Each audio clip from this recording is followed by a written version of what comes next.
Okay, perfect. So we'll resume back our session. Okay.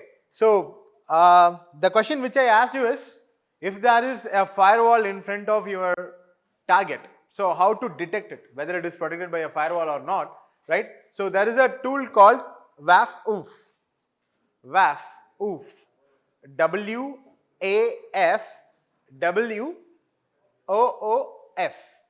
This is the one. Okay. So now let me go for a test run with our target vit.ac.in. So whether we'll see which firewall is taking care. If there is any firewall, it will result. It will take some time, less than a minute. So I gave a target as vit.ac.in. So if there is any firewall, WAF deployed, it will give you the result.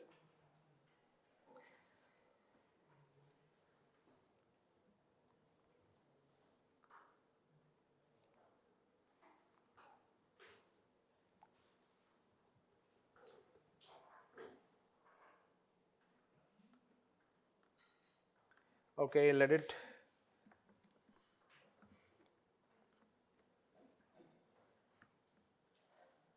Okay, it's working.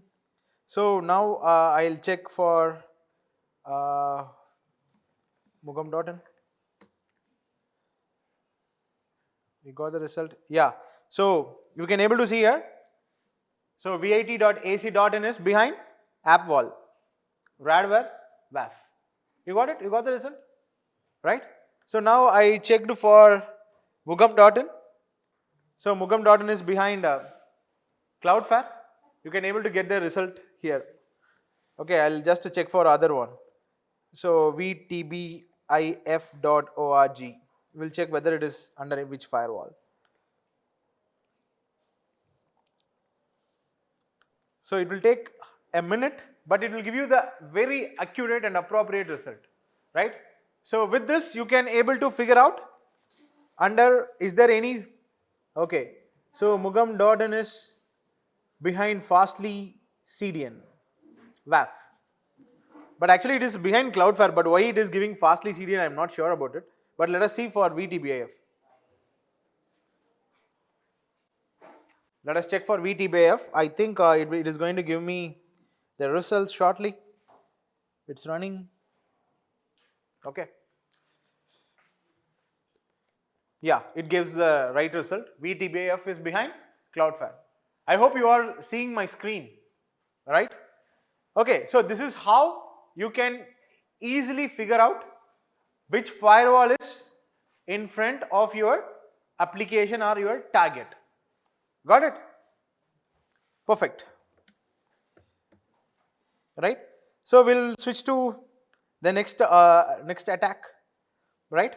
So as we were discussing about volumetric attack, and particularly I was talking about amplification or reflection, right?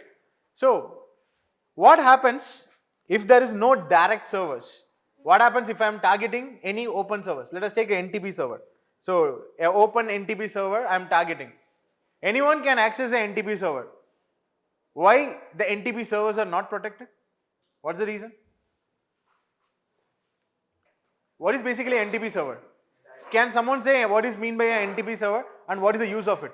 Network time protocol. Yes, it's a network time protocol widely used for synchronization, right? There is a keyword called time sync, right? So this time sync is completely taken care by your NTP protocol, right? Again, a major difference, because each and every country has a difference in time zone, right? So appropriately synchronization can, and that will be taken care by your NTP server. And if you put restriction to it, it will be a bit difficult operations and it will delay the process as well. So that's the reason most of the NTP servers are insecure, and but still you can able to connect to it, right? Now they are taking a countermeasures to protect and secure the NTP servers, right? But still few servers, or almost maximum number of servers, are unprotected only. Okay, now we'll see how we can connect to any of the other NTP server, right? So now let me go with NTP server of Singapore. I'll just show you how I can connect and I can go with it. Okay, so server 0.sg.pool.ntp.org is the Singapore server, Singapore's NTP server. Likewise, each and every country has its own NTP server, right? So now, how can I get, or how can I send a request and how can I get the response back from these NTP servers? I just want to pull, or I want to just redirect a packets towards the NTP server and I want to get the response back. How can I do that? Sorry? The port that is specified for NTP. How? That's the question. How? So the first server is starting with 0.sg.pool.ntp.org. How you will connect to it? Because see, how your time zones and other things are getting auto synchronized, which means your system in the backend is some way trying to access these NTPs. So how? Have you heard about this? Huh? Have you heard about this? Huh? No.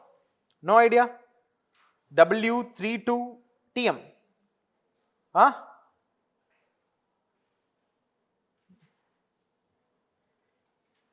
Have you tried it ever? Wait, we'll query and I'll show you how it works.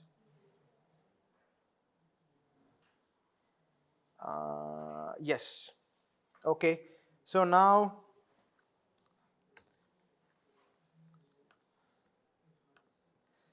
okay.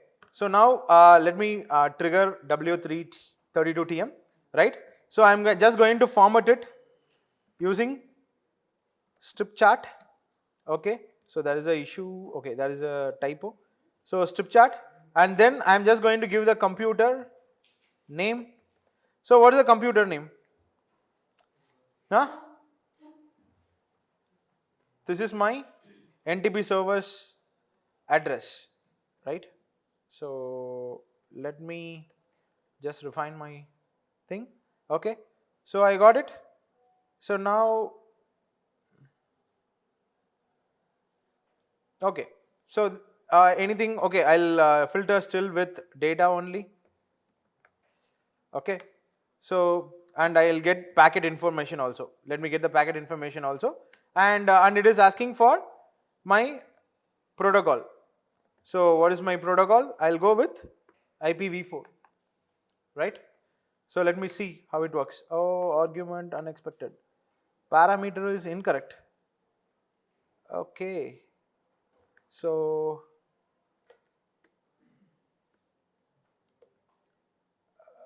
IP protocol. Am I doing anything? Oh, okay. So okay. Sorry, I missed the slash. So that's the reason it's showing. Okay. So now if you look at here, automatically what I'm doing, I'm connecting to Singapore's NTP server and I'm doing a transaction. You got the operational part, what I'm doing now? If you want, I'll stop here and again I can show you. What I'm doing? Huh? Just let us go for a quick walkthrough of this, what is done. So everything was an NTP packet. You can able to see the NTP packet. So what I'm doing, I am connecting to a public NTP server of Singapore.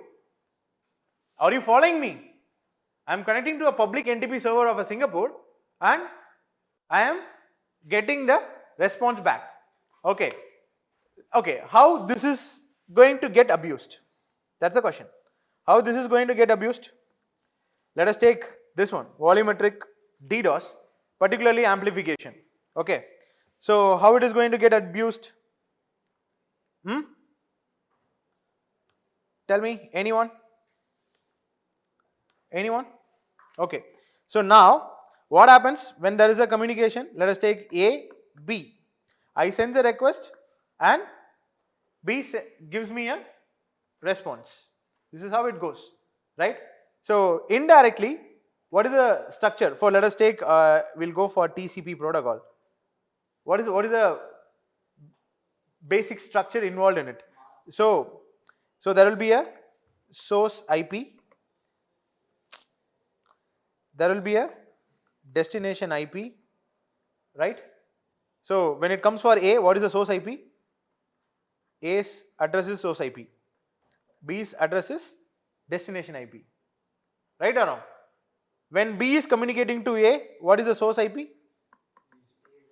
B's address, destination IP, A's IP.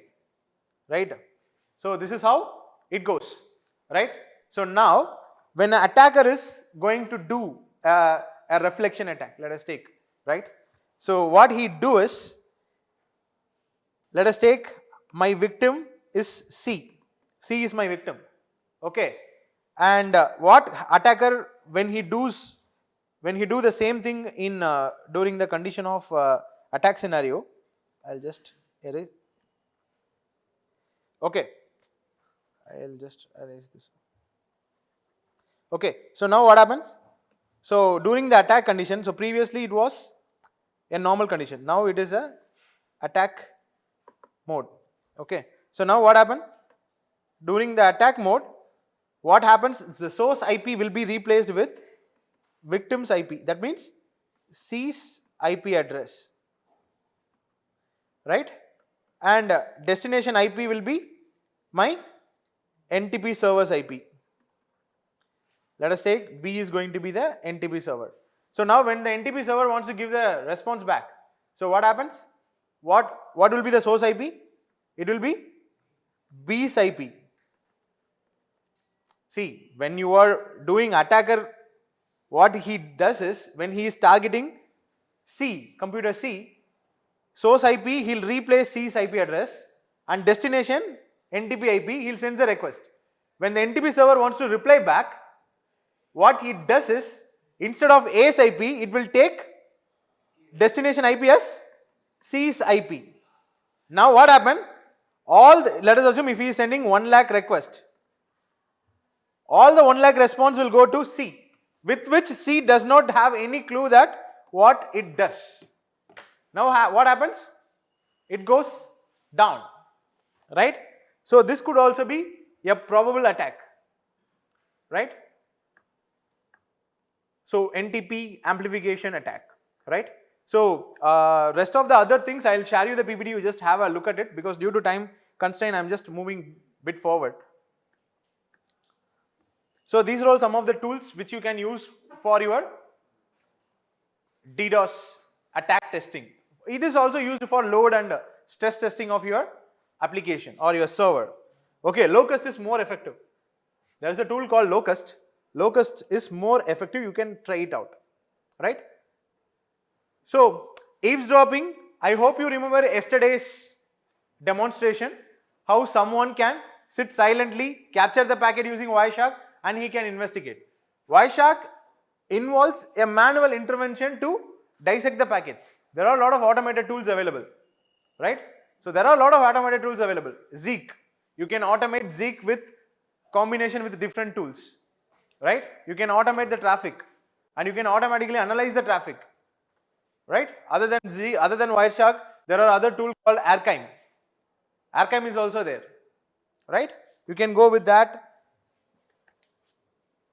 The next one I just want to cover is malwares, malicious softwares. So how a malware looks like? Do anyone have experience with malware attack or malware infection to a computer? What a malware is capable of doing? Huh? What a malware is capable of doing? It depends, like it can send the data of keystrokes, or it can store some other malwares. Yes. So it could be a virus. Okay, there is an issue. It's not Trojan, it's a Trojan, right? So it can propagate across your network, it can encrypt your data, right? So it can send spam mail, it can connect to multiple computer, it can compromise multiple computer, and it can communicate securely using different channels, right? Let us assume if I am sending a direct message to my public IP, my firewall will easily understand and it will block it. Now assume what happens if a malware communicates via email. Previously, I think a year back, Gmail revoked an option called less secure apps sign in. There is a option in Gmail called less secure apps sign in option. So which means you can access your Gmail via third party application scripts, right? For that you have to turn on this particular feature. Now what happens, lot of malicious actors start exploiting that feature because Gmail is unrestricted in all the companies. Almost all the companies don't restrict Google's any of the product or services, right? So now what happens? What happens if a malware communicates via mail? Malware sends a mail, attacker sends a mail, malware replies to it via mail. What happens? If your firewall checks that particular traffic, what happens? What happens? It will just see someone is sending mail to someone. See, assume I am running a malware on my machine. I am the attacker. Somehow I deployed a malware on your machine through some way. Now what happens?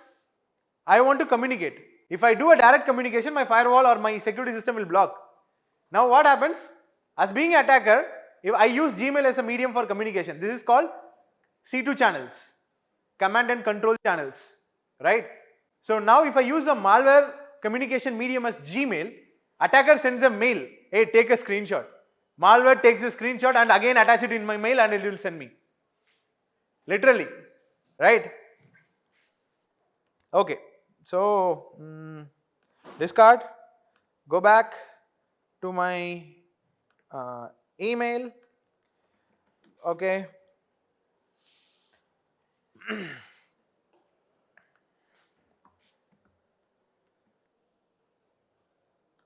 Yes, okay.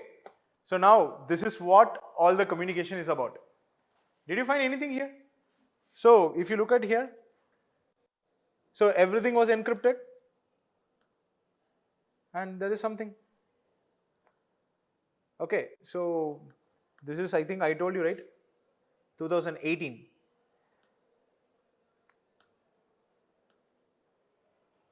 Okay, not only this. So there is a malware variant called Blackspace which is built on top of GDog. So Blackspace, I'll check for webcam. Okay, webcam, I think all those commands are also again got encrypted. So that's the reason I couldn't able to give anything. So it takes the system ID.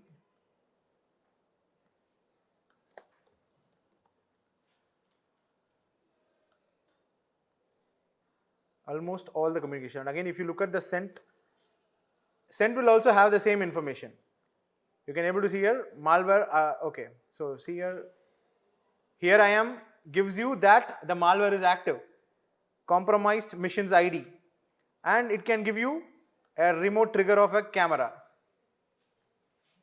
Remote trigger of a camera, and whenever it takes or if it triggers your camera, there won't be any notification in your indicator. See how dangerous a malware is, right? So, but unfortunately, it is no more now because Gmail restricted that particular feature. So you can't do anything with it. So you can able to see here everything. So it's just a malware. It's just a piece of code. Okay. So it's just a piece of code which can do all the actions. It can check your browser history. It can take your screenshot. It can do a lot of other things. This is these are all the screenshots, and each and every time the signature gets changed, right? So we built this particular malware on top of a particular open repository called GDog. Okay, so it's completely a backdoor, Windows backdoor, right? So on top of it, we enhanced it and we built it. So this particular tool is capable of doing all these things. And again, I want to tell you that a stealthy Python based Windows backdoor which uses Gmail as command and control server. But now you can't use it because already Gmail restricted that particular option. It's completely encrypted. And again, we also built and made this particular version highly stable. We made this particular version highly stable, and you can able to see here lot of other things also. These things it can capable of doing.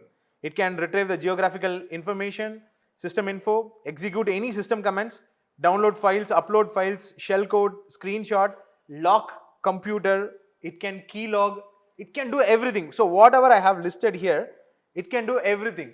I can upload a script and I can run it. It's a hybrid variant. It's completely a hybrid variant, right? So now I want to introduce you with other variant which is still active now. Black Panther. So Black Panther now completely operates on Discard platform, right? So okay, so Discard malware. Okay, so I'll just go search it, right? So you can able to see the news when it got published. Okay, so Discard still you can able to see 2023 activity. So see the news feed. So worst case it is on 2021 it got first thread, right? Okay, so I'll go back to my actual source code. I think yes, I'll check it out whether when is the version of it. Yeah, you can check it out. So when is the date created? It's showing 2020, right? But it went to web in 2021, right? So this malware is capable of communicating via Discord, but still it's active, and I can't demonstrate it. So recently we tried with Linux also. Before I come here, we tried with Linux also. It worked very fine. So this is for Linux, and I use a VPN. So that's the reason it's showing different IP and different country. So you don't need to worry, but it's completely on a Linux, right? Rest of the other things, what am I? So rest of the other things, if you look at, it's all Windows, right? So now I can show you what this Black Panther is capable of. So this is what a Black Panther is capable of. Webcam picture, webcam video, message to the target or compromised victim, output, voice, admin check, history. You can download the history from their browser. You can copy the clipboard content, right? So now no direct communication. The communication is only via my Discord bot. I create a Discord bot and I have a client stub. Client stub is going to be a malware variant which is running on my victim machine. So once my malware runs in my victim machine, it communicates to my bot. Then my bot gets activated that there is a communication. Whenever it gets activated, this is how it replies. It takes the mission ID, which variant it is, so that I can prepare my payload accordingly. And that payload also we automated in such a way that it can work on cross-platform, right? So no different codes. The code works for any platform. That is what the recent update what we updated for Black Panther v4, right? So it gives you the complete information. And again, if you look at here, it can switch between the backend network also, because let us say if you have a network like VAT AP, right? We have two lines. One is a primary line, another one is a backup line. All the colleges, as per the complaints, they will have backup link, right? So it can able to operate on both the link. That is what I have shown here. See, when you look at here, 117, 117, 115, 117 are our IP from VAT AP. One is our backup. If you look at here, only it switch between this two, this two, this two, this two, this two, maximum. Because these are all public IP addresses, right? So you may think that it's just a piece of PDF file or it's just a piece of something. It's not actually a something, okay? So you have to be very, very, very careful, right? So lot of fileless malwares are coming up, right? Not only fileless malwares, polymorphic, because I have shown you how a LLM can be used to generate a malicious code which can act as a metamorphic as well as a polymorphic component, right? So I have just shown you the proof of it, right? So we thought in the next version in V5 we thought of integrating that with LLM, which means each and every time one programming language with which a signature and other things, and you go with the complex programming language also. It is very, very difficult, right? So you have to be very, very careful when you are operating in internet space. Whenever there is an attachment, you have to suspect it. Attachment could be a packed file. It could be a malware, right? And again, I have shown you, right? Once the file is encrypted, no security system is going to scan it. Once the file is encrypted, no security system is going to scan it. I have shown you also yesterday in my last lecture, right? So you have to be very, very careful. And the other aspect of the other attacks, what we can cover now is drive-by download attack. So drive-by download attack is a water holing attack. So where an attacker hosts their files in their own web server or in their website, and they will drag the victim to access or click on the particular link. Once they click on the link, a program will be downloaded and executed, and now auto run is not possible unless you forcibly execute it. Auto run is not possible because they restricted that feature, right, in Windows. And the next major thing what everyone is suffering is with phishing, right? So what is basically a phishing? Any idea about it? What is basically a phishing? Huh? What is basically a phishing is about?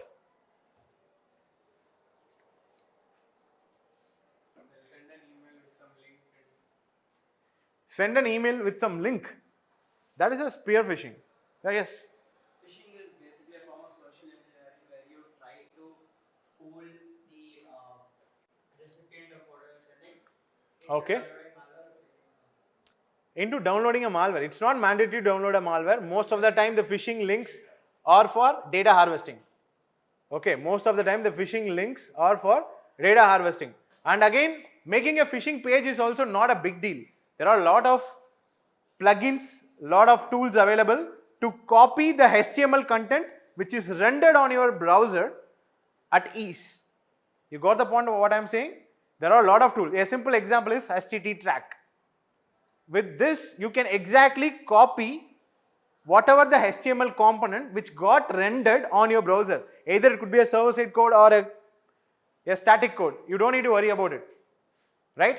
Finally, your browser is going to render the component, right? Whatever the browser rendered, you can copy it and you can save it.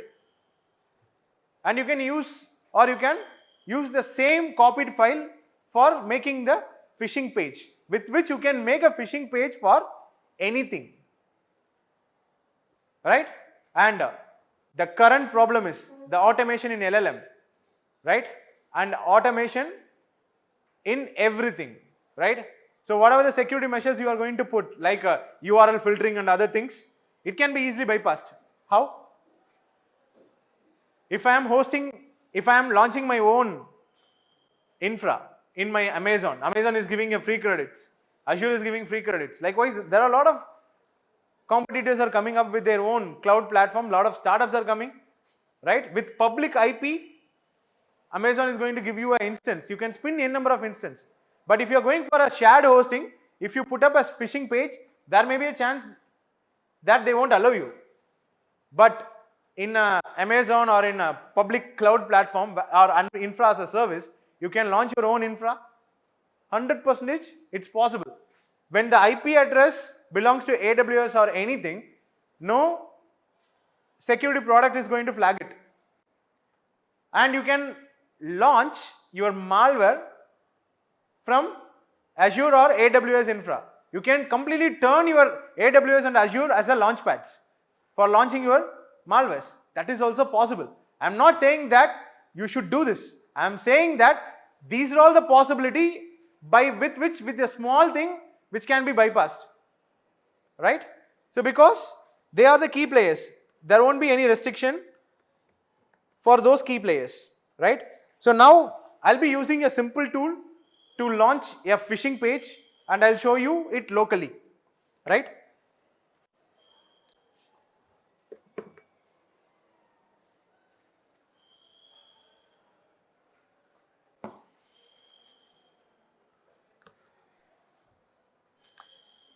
Is it visible? My screen, VM. So what are you looking? Huh? Ubuntu, right?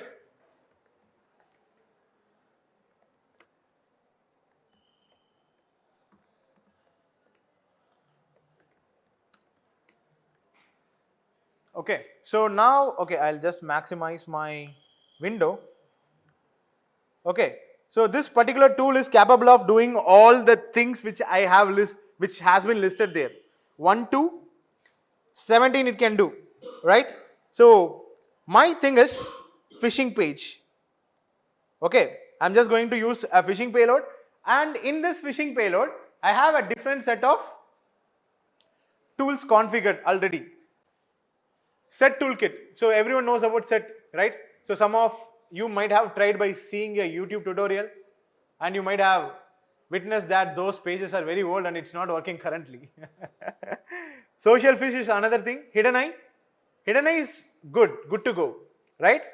Evil jinx and QR code jacking, right? There is another attack called QRL jacking. Okay, so you can fake a QRL and you can hack your WhatsApp also. But now the current feature restricted. But I was using that QRL jacking by just stealing the WhatsApp things in the mid of 2021 to 2022 starting. After that, it doesn't work, right? Because WhatsApp started to alert. If you log in, if your session is continued in 2 different browser session, it will alert. You want me to use there or here, right? So after that feature, I couldn't able to use it, but until that I was using it. Blackfish and Shellfish also same. So I will go with Hidden Eye, which is one of my favorite. I already installed it, so I am going for a run, right? So now what happens? Again, it gives me a total payload which is available. I think you can turn off this light so that you can. I will not be visible, right? Okay. So, okay. So again, it will take some minute to load my modules. Okay, let me cancel it. Cancel my update. Okay, let me wait for until the module gets loaded.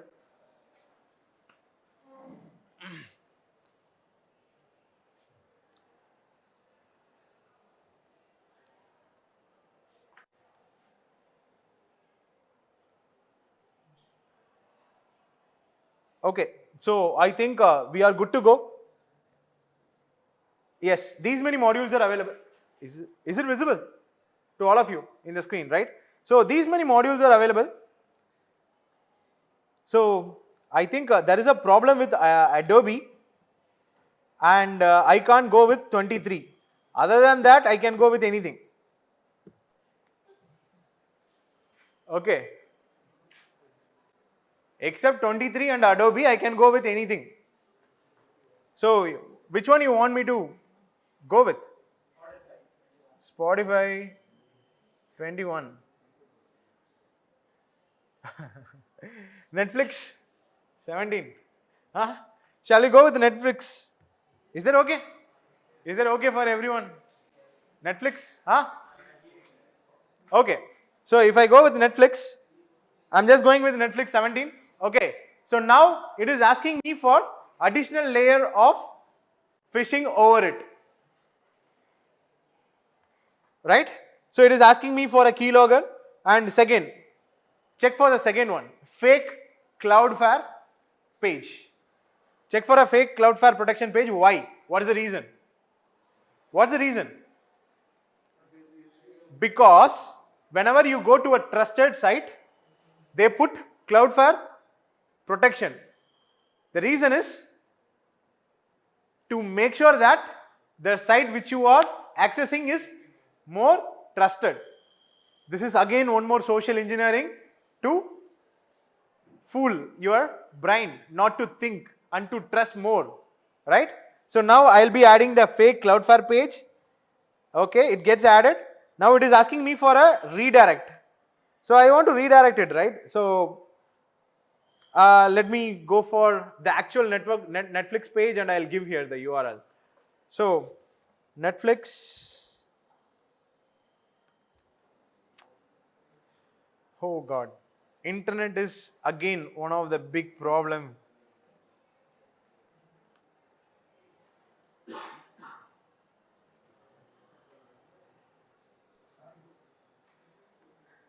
அண்ணா பயங்கர ஸ்லோவா இருக்கு அண்ணா.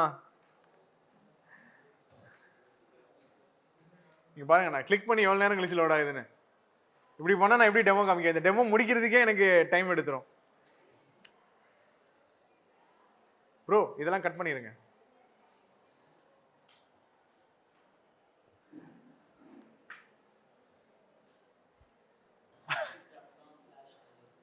Okay, netflix.com/in, right? So spell it www.netflix.com/in. Am I right? Okay. So okay, I'll go with in. Okay. So now it is asking me for a particular port number. I can configure it on 1337, which is one of my favorite port, right? Okay, so now it is asking me for my available server. Okay, listen, this is where the tricky part is.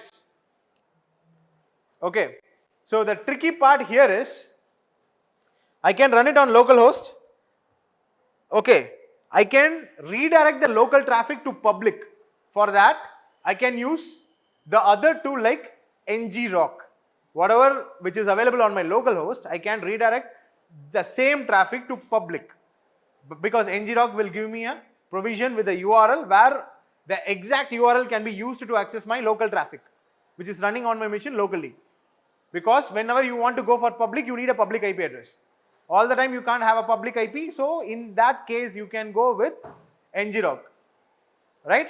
Or else you will launch your own infra in AWS, you will get a public IP, get a domain, map the domain and get it done. Simple, right? So now once you are done, it's simple. So now I am not going to use any of the other thing like ngrok or Servio. So now I'll go with localhost only, because since it's a demo, I'll go locally. So now, yes, my page is up. Let me go here, 127.0.0.1, and I'll go for 1337, right? So let me reload it. So you can able to see here, Cloudflare, fake page with Ray ID and everything was notified. After that, 5 seconds it gets redirected to your login page, Netflix login page. Wait for a while. And if you look at the top, right, it won't have a much more deviation from the actual page and the current page. The actual page and the current page. So now let us assume I am just going to, okay, I am just putting a random password. Okay, or else I'll put ACM India Cyber Workshop 123 is my password. Let us assume. Okay, I am not remembering it. Let me sign it. Now what happens? The automation level redirects me to Netflix page, but you can also pass the parameter to actual sign in page. That is also possible, but that thing I didn't. But now what happens? Your data gets harvested here. Your data gets harvested here. Whatever the password which I entered, the same thing you can able to see here. Got it? A live phishing attack. You got the point? What is a live phishing attack? Right? So now, the thing is, you have a phishing URL and you have something very similar to you created a Netflix, and now you bought a domain called India Netflix, but you have to deliver this to your victim, right? How will you deliver? If you write a mail, half of the time it will be filtered by your spam ham filter. Your spam ham will easily filter because Netflix are common. It's a common one. It verifies the addressing range will be different, pattern will be different. Straight away, notify to the user that it's a spam. And when you click on it, if you have a strong web filter, there may be a restriction also. But since you are hosting it from let us assume you got a domain from GoDaddy and you are having your own infra in Azure or AWS. Suppose if your WAF is also, or any of your web filters is also not allowing it. Sorry, allowing it. It's not bypassing, it's not stopping it. But the thing is, the client has to click on it, or your victim has to click on it, right? So how will you make it done? One thing is sending a mail from a authenticated email, right? So yesterday I was shooting a mail, right? Yesterday I was shooting a mail lively, right? So the same thing. So let us assume I have a URL. Okay. Let me shut it down, because again it will slow down my performance. Okay. So now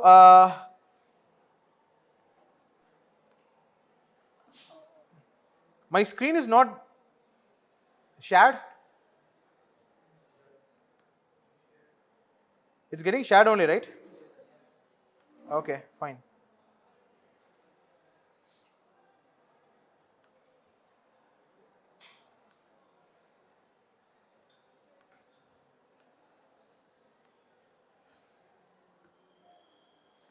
Okay, so this is what we are going to do now. So I'm just going to target someone. I'm just going to do a spear phishing. So I'm going to send a email, professional email with the link to the target, right? Okay, so for this I'll stop sharing my screen. Okay, and I'll stop sharing my PC screen also. Let my voice be recorded. Okay, so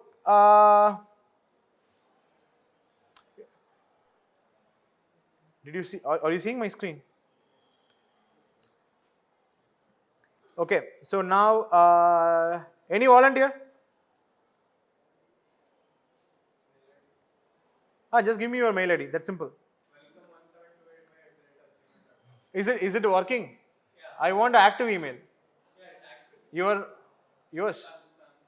Spam. Hey, anyone? Spell it. ROHAN 961 at the rate WELHAM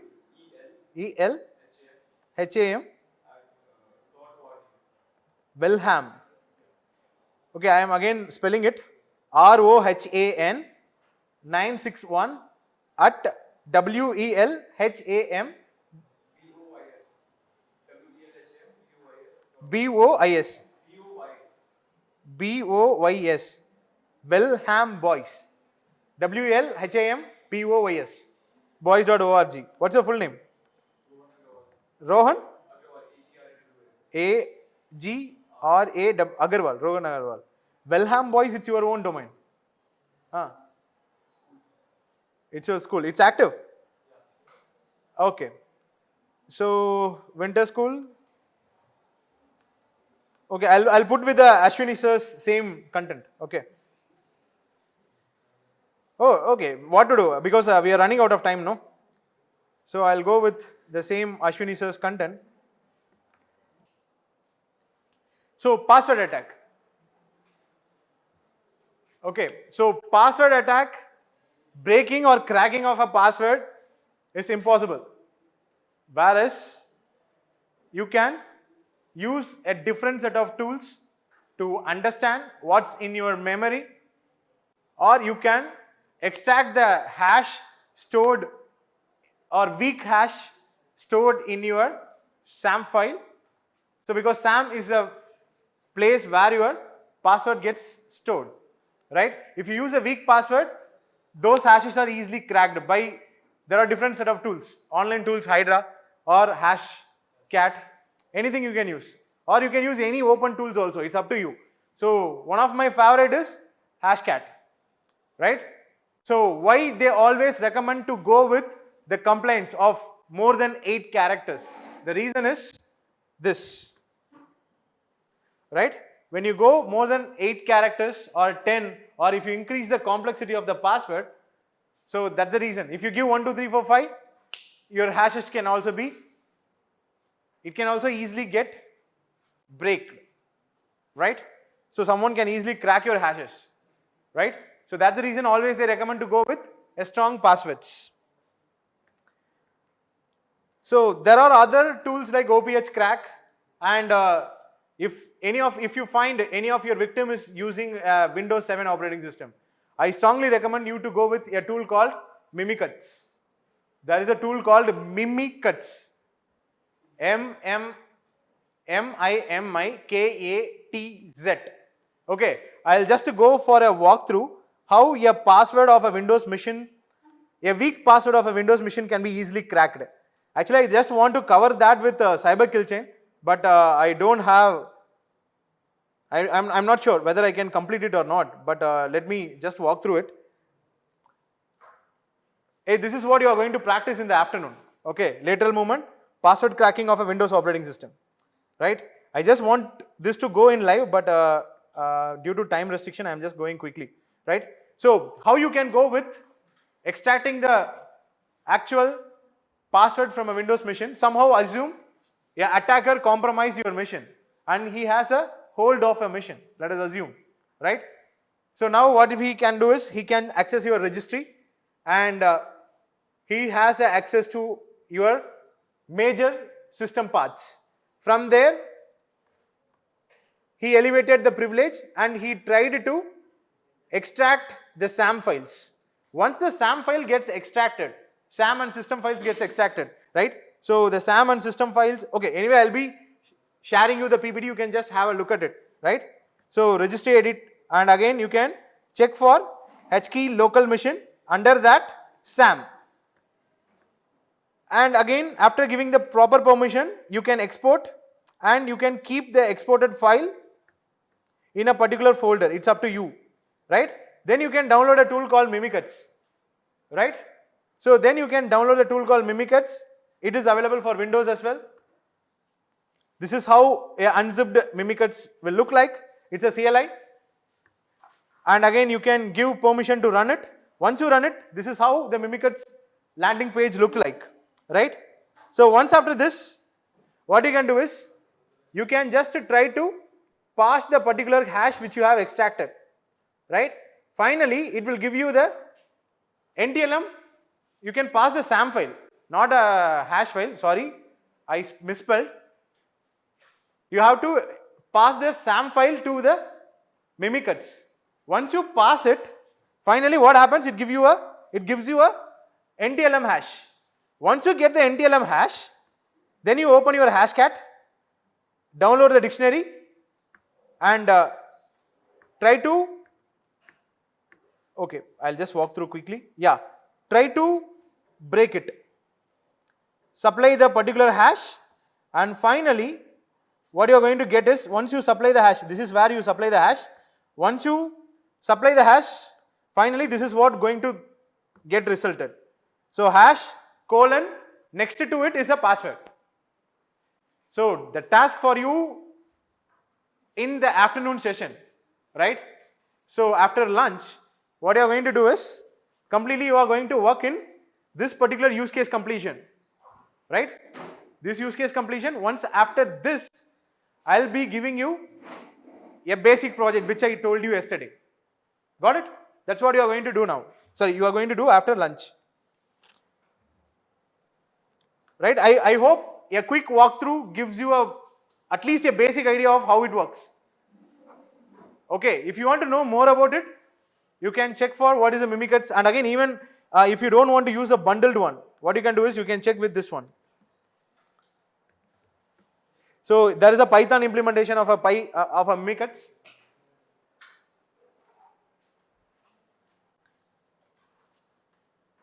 Yeah. So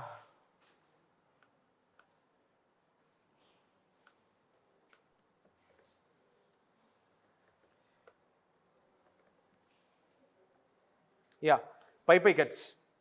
Sorry, it's not PyMimikatz, it's a PyPyCats, right? So you can check out with this particular version of your Mimikatz, which is available in Python version, right? You can use any of the things. I am not asking you to go with the binary. If you are running in a plain Linux platform, you can use PyPyCats, right? So the task for you in the afternoon is, you have to try on both. SAM file is a place where your Windows stores your password. Listen carefully. SAM file is a place where your Windows stores your password. Whereas in Linux, where it gets stored? It will be on a, where is the location? I'm asking. ETC slash shadow or passwd or pwd. Okay, it will be on a shadow. Okay, perfect. Right? So now what you have to do is, you have to work on both the hashes for Windows as well as Linux. That's the task for you. Now the question is, here he used a weak password. The password which we used is VITAP. That is what it got displayed here, right? Can you able to see here? Huh? VITAP.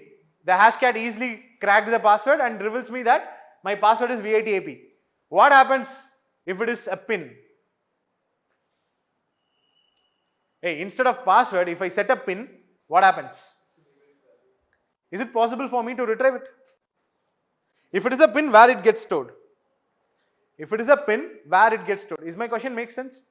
If it is a biometric, where it gets stored? Huh?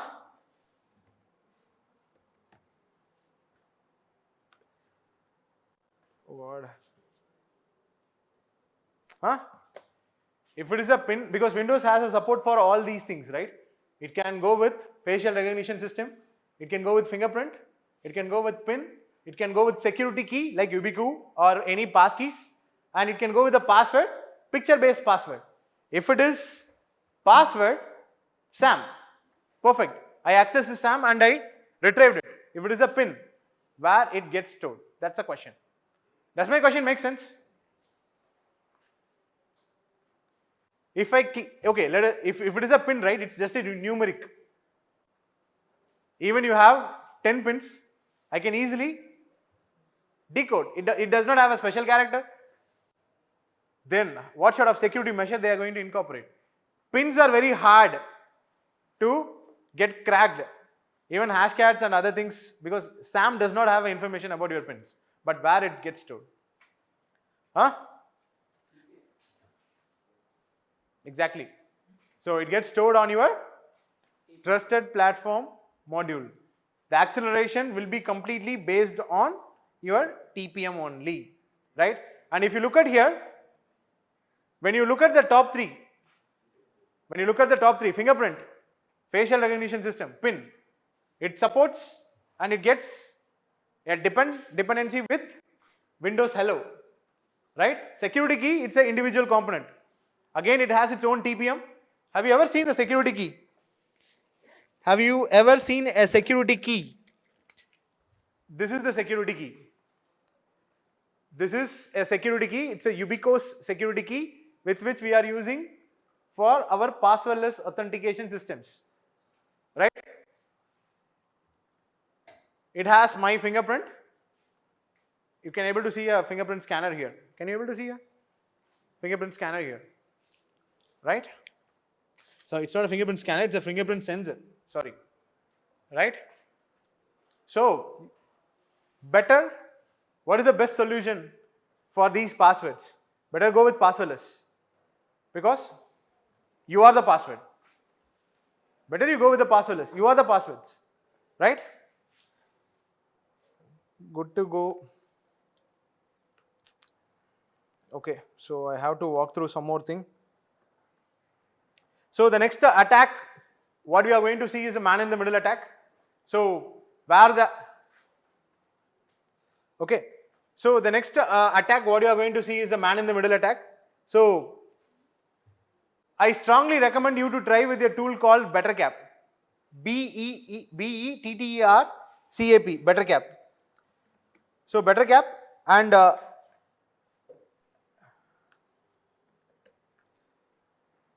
yes, this fellow, BetterCap. Yeah, this is the one, right? So I strongly recommend you to try this BetterCap tool. Okay. So, and you can understand how it works. And again, don't use the college network, it won't work. Don't use the college network, it won't work. So now the role of a man in the middle, right? So the attacker tries to disconnect that connectivity between the source and destination, and in between, and he reroute all the time, which means all the communication will be monitored by the attacker, the middleman who is sitting, right? So how you can achieve this, right? So one of the persistent and workable tool is BetterCap tool.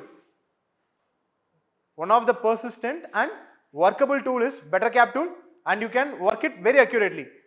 My suggestion is go with your own VM and run locally. 2 VMs or go with 3 VM. Go with 3 VM, attacker VM, source and destination VM. This both the VMs can be in Windows and the middle can be in Kali Linux. Right? Install BetterCap in Kali Linux and try to spoof. Okay. So you can follow the steps. It's very easy tool. Just install and follow the steps. It will walk you through. Right? So because if I walk you through, again it will take some more time on this. That's the reason I'm just pushing it hard. Sorry for that. Okay. So now these are all the other tools which you can. For Wi-Fi also you can try it, but it needs additional hardware to be added, right? So I always use this particular hardware other than my Wi-Fi card, actual Wi-Fi card. I use N13. I have two of these cards, right? Which emulate, which can go with additional 2 Wi-Fi cards to my computer. Even I can access, because when you are using a VM, your access, that means your wireless card cannot be emulated. In that case, you can go with plug and play tools like this, gadgets like this, sorry, right? So it's ASUS N13. N53 is also there, N53 is also good, right? So you can buy it and you can try it out. And these things, OASP, cross-site scripting, payload and SQL injection, right? So now, if you look at the field, okay, let me tell you in, okay, so now if you log in, if I try to log in into it, so this is one of our ERP tool, right? So how many fields which can be exploited? So this is one of the text field, and this is another text field, and this is another text field, right? So now this text field accept alphanumeric. This text field accepts alphanumeric special characters, uppercase, lowercase, special character, right? This field alphanumeric, no special characters. It's a captcha, right? And these captchas are not a valid one. That's the reason I was introducing you turnstile and other things, right? So just have a look at it. So it could be easily solved, right? Just a basic script can do it. Okay. So that's the reason I was insisting on RASP, runtime application self-protection, turnstile, right? So like that. And again, we also have one of the reCAPTCHA mechanism. You can check it out. Check it out. This, right? So mCAPTCHA is also one of our product, right? So it's completely mentored by me, right? You can try it out this particular product also, and so it's completely challenge based one. mCAPTCHA is a completely challenge based one, and it uses a very strong cryptographic standard for it. And now let us see. Okay, so now instead of this numeric, okay, let us assume how the validation goes here in this in this 3 text field. So the regex on the first text field will be like only numeric. The regex for the second text field will be like alphanumeric, A to Z small, A to Z caps, 0 to 9 special characters. That's how it goes. Yes or no? Here also does the same, but it has a cap. The cap can be, condition is maximum 6 in length. Am I right? That's how the regex goes, right? So now instead of here or here, it goes unlimited. And instead of this, if it accepts any of the scripts, instead of this, I'm just putting a script in the text field and I'm running it. JavaScript typically. What happens? It should say that it is not a valid format. But if the system accepts it, and in my JavaScript, I had a internal query to look into the DB and it got fired or it got triggered. That leads to information leakage, right? So that is what these attacks are about. If you inject a script, if it gets successfully executed, cross-site scripting. If you inject a malicious crafted query and you have an interaction with your backend, then SQL injection, right? So I think the last speaker, what's his name? I forgot, who did a recon, right? Basic recon, right? So did he showed about OS init frameworks? Okay, okay, fine. So no problem. I'll just go for a quick walkthrough and I'll try to complete it as soon as possible, right? So OS init framework, you just explore it. There is a framework called OS init. Just please note it down, make it quick. OS init framework, and for everything you can get it. So you can get an email address, because getting an email address of your target is very difficult, right? LinkedIn, most of the time, now they are also incorporated a lot of cautious things, right? They won't expose any of the email IDs unless the particular user intentionally posts it in any of their posts. Otherwise, you have to send a message. Half of the time, no people is going to reply to that, because LinkedIn is also nowadays getting lot of spams. All the companies are coming and marketing their product in text, in message, right? So you can use these platforms to do your basic open source intelligence, and you can collect all your information, right? So now I'll show you one automated platform.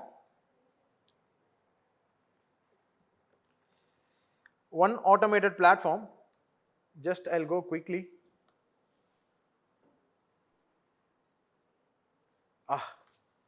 Thank God the server is up. Sorry, it's a workstation up. Please allow me. Thank God. I got access to my workstation. Okay. So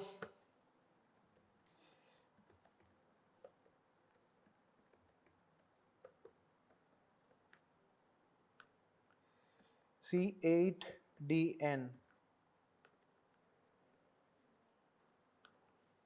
Okay. So this is a platform. I'm not going to run because each and every run will take a lot of time. So now I'm going to show you the output of the run, what happened, right? So this is one of the automated platform where whatever the pen test which you are going to do, OS init, what you are going to do, SQL injection and cross-site scripting, all these things, right? What happens? Think about it. If it goes completely automated, you are going to do a security pen testing, and that platform is completely automated. There is a platform to automate whatever you want to do, and finally it is going to give you a report. That's really a wonder, right? So this is such a platform, right? I'll just go through a walkthrough of a basic web pen test platform. There is a vulnerableweb.com which intentionally built by Acunetics, which is a vulnerability scanner company. So they have a test page called testphp.vulnweb.com. I'm just scanned that particular page, and I am just going to show you how the automated testing and its accuracy looks like, right? If you look deeply into it, I have a rich bot. The bot runs and it tests the complete thing. You can get the vulnerability table. It gives you a whole vulnerability, SQL injection, all these things, right? And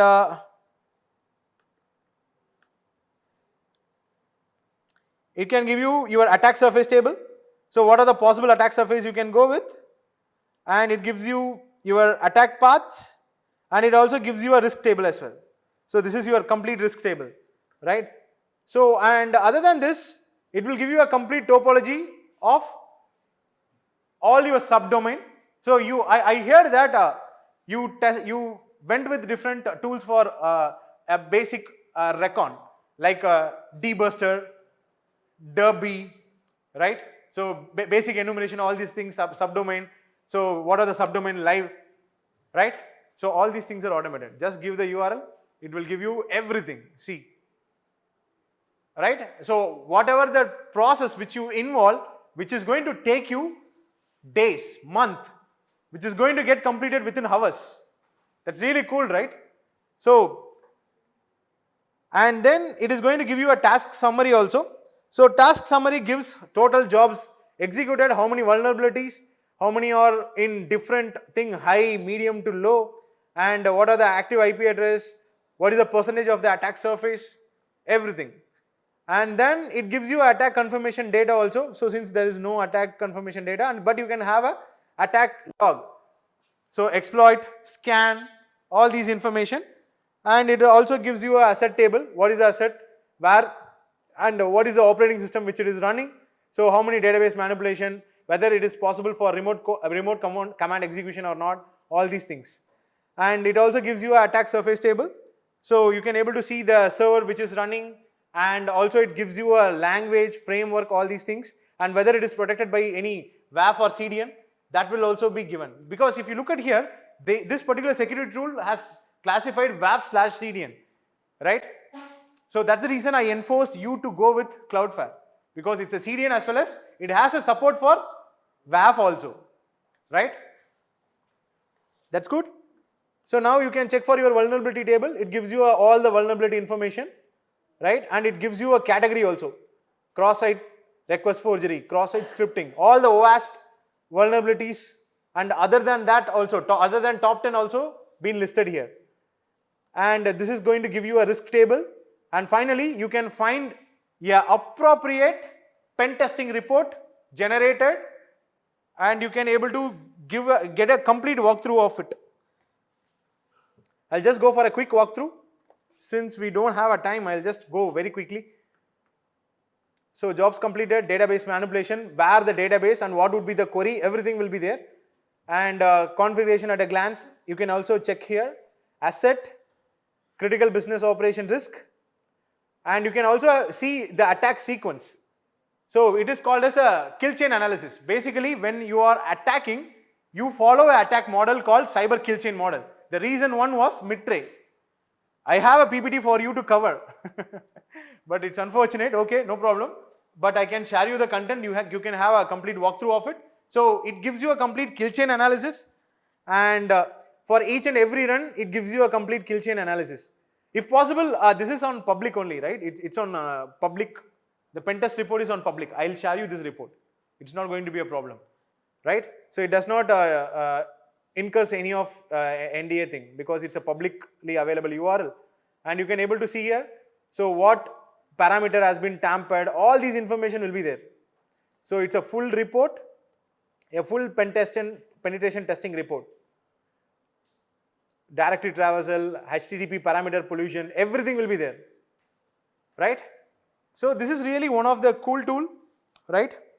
So because I executed, I want to go in live, but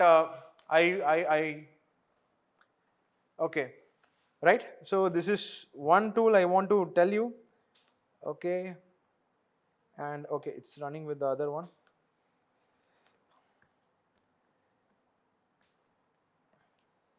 So always you remember this particular statement, right?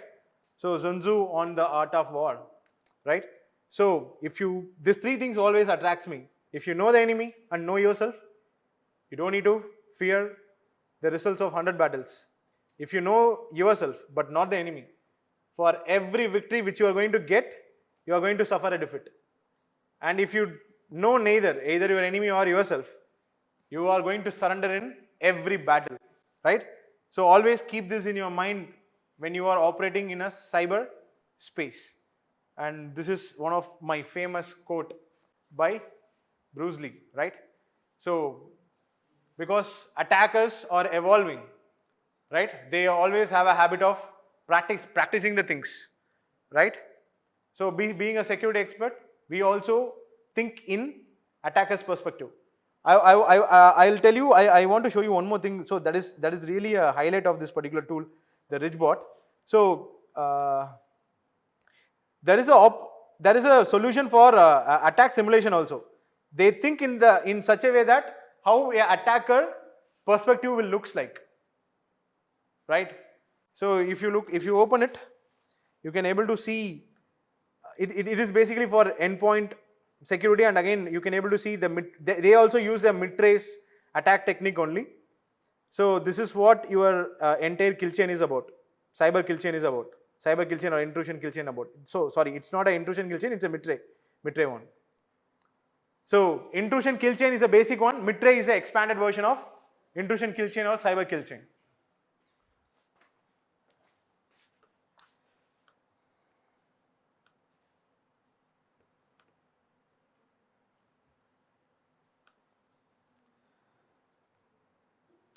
So another tool I just want to introduce you is vulnerability assessment and patch management. So you can use this particular tool called 6sense. So the enterprise version has a different set of features for automatically having your vulnerability assessment and patch management, but it's a paid one. So VITAP, we are in collaboration with different industry, right? So one such industry which we are currently working on is with 6sense, right? So these are all some of our missions where we do our automated patching. So now if you look at here, this desktop is completely patched. So it gives you a complete information about all possible vulnerability, critical vulnerabilities, what are the vulnerabilities which has to be patched. So it gives you the total patches which has to be installed, and if you schedule it, automatically it will go for installation, right? And it also has a different set of security patches, and you can go for any vulnerabilities gets detected. It will be displayed here, and you can check for your timeline, and you can automate the task. So during the weekend or during the process where your operation will not be in your support team or any of your admin will not be there in a position to schedule a run, or where they cannot do it manually a run, you can schedule it, right? You can schedule it and you can proceed with it, and you can also check for the inventory. You can perform an inventory scan and you can get the inventory of your thing, and again you can check for your inventory of your computer completely, and you can have a complete information about what gets plugged in, what gets installed, what gets executed, right?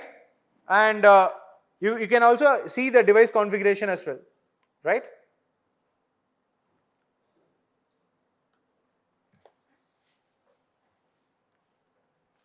Okay, a typical workflow, I can for a sample run, I'll just go for a quick thing. I'll show you how it is easy for me to run it. Okay, so I'll go for a quick execution of one thing.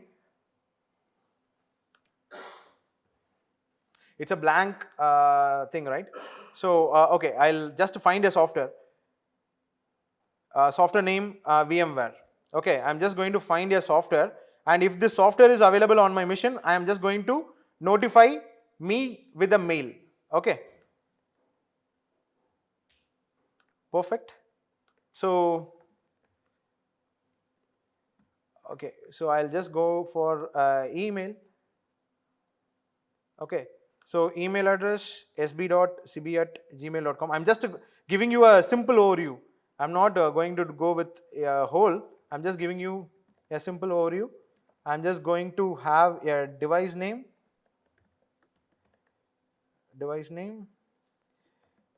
which username. You can automate all the stuffs. That is really a cool one. Device name. I think this is because these are all case sensitive. You have to be very, very careful. Okay, so device name, and I am going to tell that VMware is currently running in my AAR mission. This is what I am going to do now. Let me copy this. Let me put it here. Okay, so VM running, caution. Okay, so I am done with my workflow. I'll just save it. Okay, so now it is going to check in my remote mission whether it has a VMware or not. Okay, so now I'll share it as ACM demo, and let me save it. I can publish this entire action as, okay, oh sorry, Cortex workflow, ACM demo, right? Okay, so now what I'll do is I'll run now. So which device it will ask? I can configure the device which I am going to run. This is the machine which is active. Let me save it. Okay, so if there is any failback or blackout hour, right? So you can have some blackout hour also sometimes. So if not, I'm not having any blackout hours. So I'm going for a full run. I'm just going for a run now.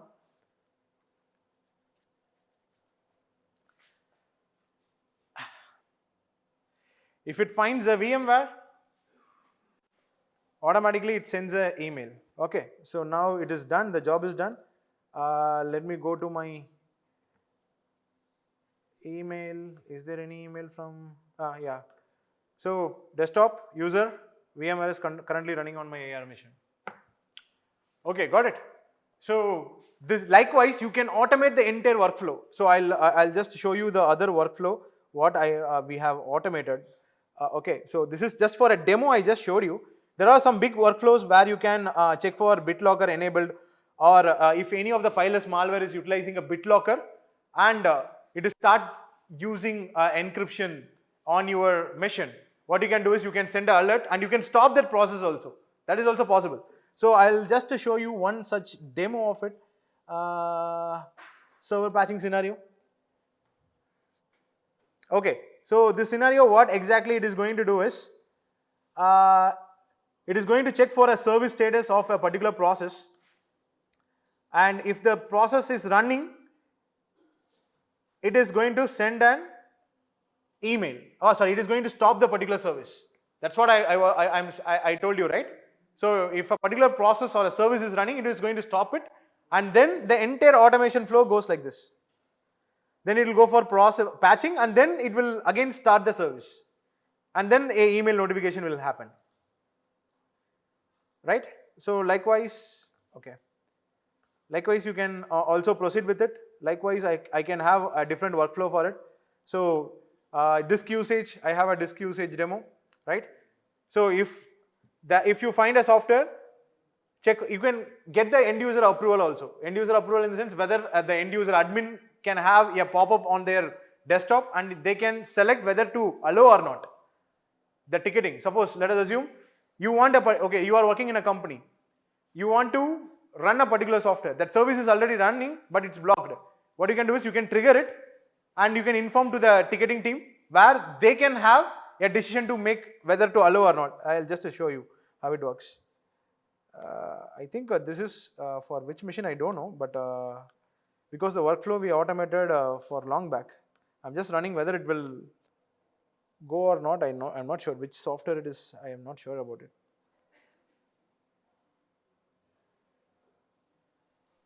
It's getting paused. Okay, I'll stop here. It is checking for the demo for the disk usage. I'll check for which software it is. Again, it is for VM. If it is running, again it has to show for end user approval. Okay, again I think it will run. I'll go for running it now on the same machine. Save.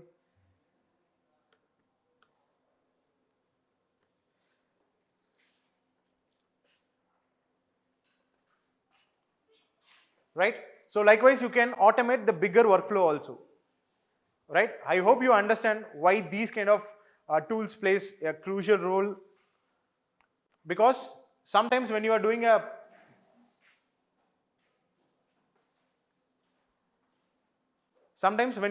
patch management, right, some of the services will be dependent, and what you have to do is you have to stop and you have to restart those services. In such case, these automation can help.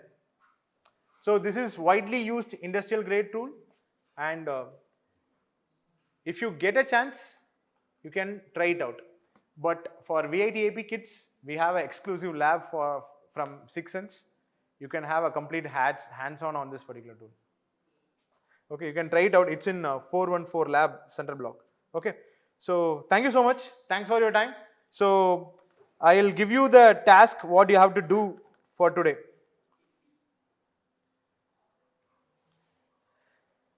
I'll share you, actually I want to cover all these things because of time. Okay, so note it down, this is your main project. Note it down, this is your main project. Hey, take a snap quickly. I'm just going for a quick move out. Hey, this is your main project. End of this course, I want this to be deployed. Okay. So instead of wire hole, if you want to go for any open, it's up to you. You can go with the open one, right? So CrowdSec and OpenSense. Oh, if you don't want OpenSense, you go with the PFSense. It's up to you. Everything is almost open source. Okay.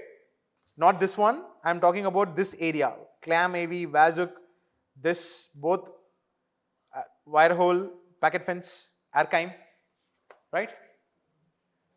So this is your main project. Hope you got it. Is the architecture clear? By end of this course, I want you to implement this.